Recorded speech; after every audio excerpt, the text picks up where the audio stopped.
Պետք է ընթերցեմ Հոբից եւ հայտնությունից, հետո կարճ կիսվենք եւ աղոթենք։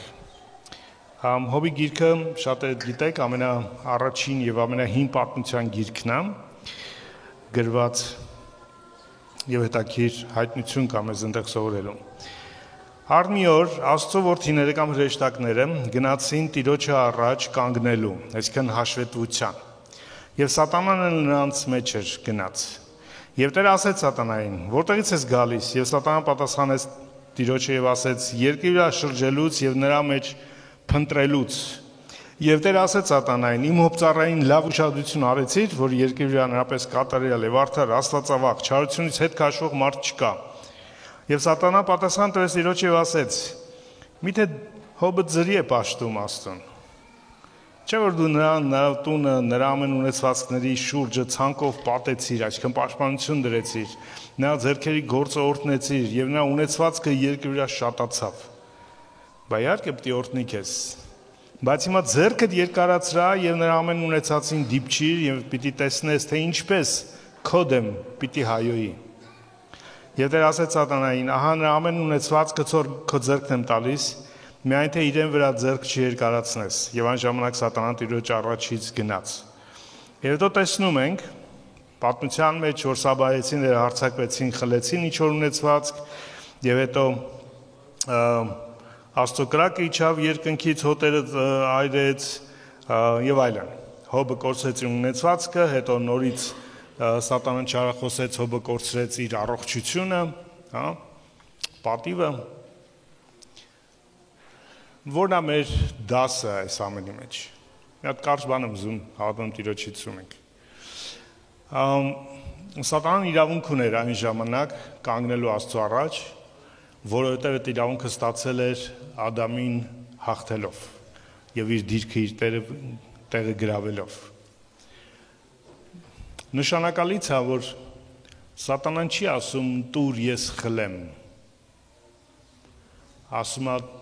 «Դու խլի իրանից, ձեռքդ երկարացրա, դու խլի»։ Սատանան որտեղ հասկանում է, ինչ որ տվել է Աստված, Աստված էլ կարող վերցնի, ուրիշ ոչ ոք։ Ինքը նույնիսկ իրավունք չունի վերցնի, ինչ որ տվել է Աստված։ Դա ասում է «Դու ձեռքդ երկարացրա»։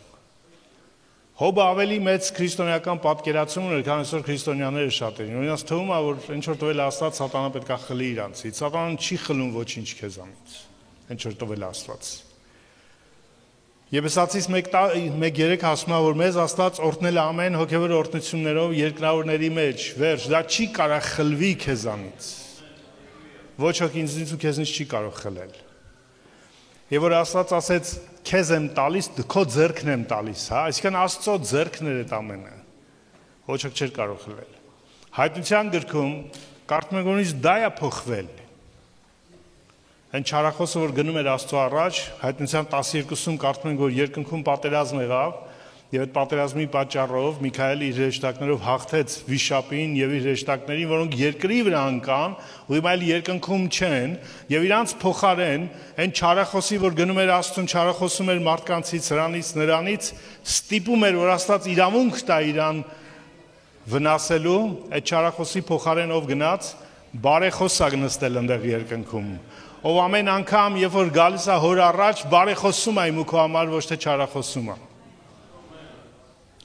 Ու եթե չարախոսությունը խլելու մասին էր, ինչի մասն է բարեխոսությունը։ Տալու մասին։ Եթե չարախոսությամբ խլվում էր, բարեխոսի Հիսուսի բարեխոսությամբ քեզ ինչ անում, միայն տրվում է։ Հալելույա։ Ուրախ չեք դրա համար։ Հալելույա։ Հիմա երկնքում մենակ մի բան է հնչում, թե ինչ մեզ տա Աստված, ոչ թե ինչ խլի մեզանից։ Առաջ հնչում էր ինչ կարելի է խլել, հիմա հնչում է մենակ ինչ կարելի է տալ։ Ու ինչ էր, թե ունեցվածքի առումով նյութական, թե առողջության, չէ՞, թե ընտանիքի։ Սատանան 3 բան խլեց. առողջությունը Հոբի, ունեցվածքը Հոբի եւ ընտանիքը Հոբի։ Բացի կնոջից։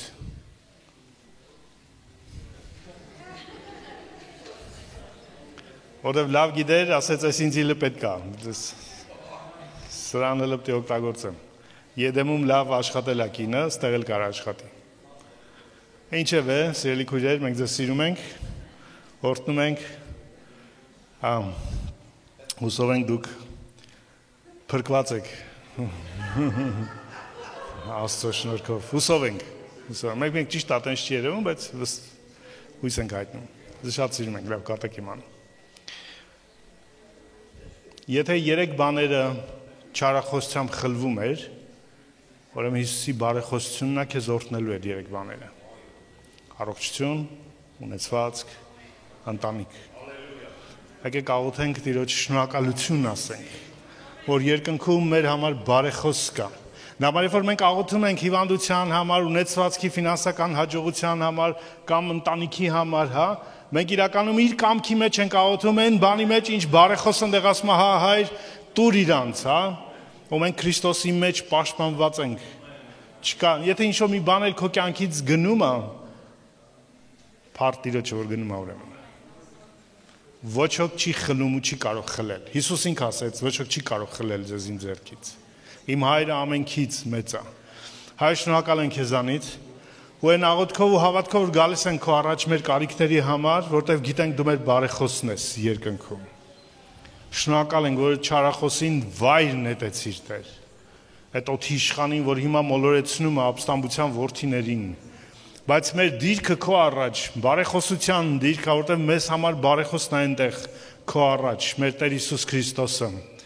ով բարեխոսում է, ում այրունը ավելի լավ է բարեխոսում, քան Հաբելի այրունը, քան որևէ մեկի այրունը։ Ու դու այդ բարեխոսության հիման վրա ես